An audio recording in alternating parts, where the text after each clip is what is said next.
Thank you Jesus. Praise the Lord. ಕರ್ತನಲ್ಲಿ ಎಲ್ಲ ದೇವರ ಆತ್ಮೀಯ ಮಕ್ಕಳೇ, ಮತ್ತೊಂದಾವರ್ತಿ ಬೆಳಗಿನ ಜಾವದಲ್ಲಿ ದೇವರ ನಾಮಕ್ಕೆ ಸ್ತೋತ್ರ ಸಲ್ಲಿಸ್ತೇನೆ. ಮತ್ತು ನಿಮಗೂ ಕೂಡ ಈ ಬೆಳಗಿನ ಜಾವದಲ್ಲಿ ವೆರಿ ಗುಡ್ ಮಾರ್ನಿಂಗ್ ತಿಳಿಸ್ತೇನೆ. ಹಾಲೆಲೂಯಾ. ದೇವರು ಇವತ್ತು ನಮ್ಮ ರಕ್ಷಕನ ಯೇಸು ಕ್ರಿಸ್ತನು ನಮಗೆ ಕೊಟ್ಟಿರುವ ವಾಗ್ದಾನ ವಚನವನ್ನು ನಾವು ನೋಡಿಕೊಳ್ಳೋಣ. ಹಾಲೆಲೂಯಾ. ಆದಿಕಾಂಡ 2ನೇ ಅಧ್ಯಾಯ 8ನೇ ವಚನ. ಇಲ್ಲಿ ದೇವರ ವಾಕ್ಯದಲ್ಲಿ ನಾವು ನೋಡ್ತೇವೆ, ಮನುಷ್ಯನು ಒಂಟಿಗನಾಗಿರೋದು ಒಳ್ಳೆಯದಲ್ಲ, ಆತನಿಗೆ ಸರಿ ಬೀಳುವ ಬಾಳ ಸಂಗಾತಿಯನ್ನು ಆತನು ಅನುಗ್ರಹಿಸಿದಾನೆ ಎಂಬುದಾಗಿ. ಹಾಲೆಲೂಯಾ.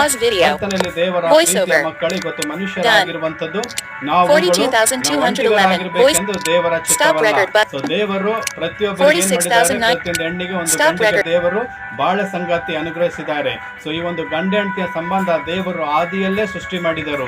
ಆದಾಮನಿಗೆ ದೇವರು ಸೃಷ್ಟಿ ಮಾಡಿ ಆತನ ಪೊಕ್ಕೆ ಎಲುಬು ತೆಗೆದು ಅವಳಿಗೆ ಏನ್ ಮಾಡಿದ್ದಾರೆ, ಹವ್ವಳಂತ ಸೃಷ್ಟಿ ಮಾಡಿ ಆದಾಮನಿಗೋಸ್ಕರ ದೇವರು ಕೊಟ್ಟಿದ್ದರು. ಈ ಮದುವೆ ಎಂಬುದು ದೇವರಿಂದ ಬಂದಿದ್ದಾಗಿದೆ.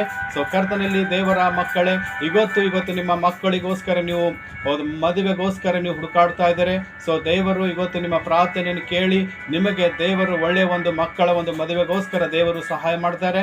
ಅದ್ಭುತವಾಗಿ ಆತನಿಗೆ ನಂಬಿಕೆ ಇಟ್ಟು ನೀವು ದೇವರಲ್ಲಿ ಪ್ರಾರ್ಥಿಸುವುದಾದರೆ ದೇವರು ನಿಮ್ಮ ಮಕ್ಕಳಿಗೆ ಮತ್ತು ಯಾರಾಯ್ತು ಯೌನಸ್ಥರು ಮದುವೆಗೋಸ್ಕರ ಇವತ್ತು ಮದುವೆ ಆಗ್ತಲ್ಲ ಅಂತ ಹೇಳಿ ಕೊರಗ್ತಾ ಇದ್ದೀರಾ, ಅದ್ಭುತವಾಗಿ ದೇವರು ನಿಮಗೋಸ್ಕರ ಇಟ್ಟಿರುವ ಬಾಳ ಸಂಗಾತಿ ದೇವರು ಅತಿ ಶೀಘ್ರದಲ್ಲೇ ನಿಮ್ಮ ಜೀವನದಲ್ಲಿ ಬರಮಾಡುವಂತೆ ದೇವರು ಆಶೀರ್ವಾದ ಮಾಡ್ತಾರೆಂದು ನಾನು ನಿಮ್ಮಲ್ಲಿ ನಂಬಿಕೆಯಿಂದ ನಾನು ಹೇಳುತ್ತೇನೆ. ಈ ವಾಕ್ಯದಲ್ಲಿ ಕೂಡ ದೇವರ ವಾಕ್ಯ ಹೇಳುತ್ತದೆ, ಬಾಳ ಸಂಗಾತಿ ಪ್ರತಿಯೊಬ್ಬರಿಗೆ ಆತನು ಇಟ್ಟಿದ್ದಾನೆ ಎಂಬುದಾಗಿ.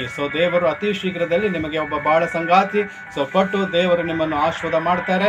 ಇವತ್ತು ಮದುವೆ ಇಲ್ಲ, ಆಗ್ತಾ ಇಲ್ಲ ಅಂತ ಅನೇಕ ವಿಷಯಗಳಲ್ಲಿ ಅನೇಕ ದಿನಗಳಿಂದ ನೀವು ಸಂಬಂಧ ಹುಡುಕ್ತಾ ಇದ್ದಿರ್ಬೋದು.